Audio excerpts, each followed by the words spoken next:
Hello అందరికీ. ఈరోజైతే కోడిగుడ్డు బంగాళదుంప పులుసు ఎలా చేసుకోవాలో చూసేద్దామా. నేను చెప్పినట్టు ఇలా ట్రై చేసి చూడండి. టేస్ట్ అయితే చాలా బాగుంటుంది. ముందుగా అయితే బంగాళదుంప ముక్కల్ని కోడిగుడ్లని ఉడికించి పక్కన పెట్టుకోవాలి. ప్యాన్లో ఆయిల్ వేసి హీట్ అయ్యాక పోపులు అలాగే పచ్చిమిర్చి కూడా వేసుకొని ఫ్రై చేసుకోవాలి. తర్వాత మనం ముందుగా ప్రిపేర్ చేసుకున్న పేస్ట్ ఉంది కదా, ఆనియన్స్, జీలకర్ర, ధనియాలు అది కూడా వేసుకొని కొంచెం ఫ్రై అయ్యాక అల్లం వెల్లుల్లి పేస్ట్ కూడా వేసుకోవాలి. అలాగే అందులోనే ఒక 4 పెద్ద సైజు టమాటాలని కూడా నేను పేస్ట్ చేసి వేసుకుంటున్నాను. అలాగే తర్వాత ఉప్పు, పసుపు, కారం కూడా వేసుకోవాలి. పచ్చివాసన పోయేంత వరకు బాగా కలుపుతూ ఉండాలండి.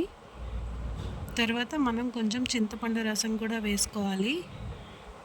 ఒక్క మరుగు వచ్చిన తర్వాత బంగాళదుంపల్ని, కోడిగుడ్లను కూడా వేసుకొని ఉడికించుకోవాలి. ఇప్పుడు పులుసుని బాగా మరిగించుకోవాలి. చింతపండు వేసాం కదా, చింతపండు కూడా పచ్చివాసన అంతా పోవాలి. చివరిగా అయితే గరం మసాలా, కసూరి మూతి కూడా వేసుకోవాలి. నా దగ్గర అయితే కొత్తిమీర లేదు, కొత్తిమీర వేసుకుంటే చాలా బాగుంటుంది. టేస్ట్ అయితే మీరు నమ్మరు, అద్దిరిపోతుంది. ఒక్కసారి ట్రై చేసి చూడండి.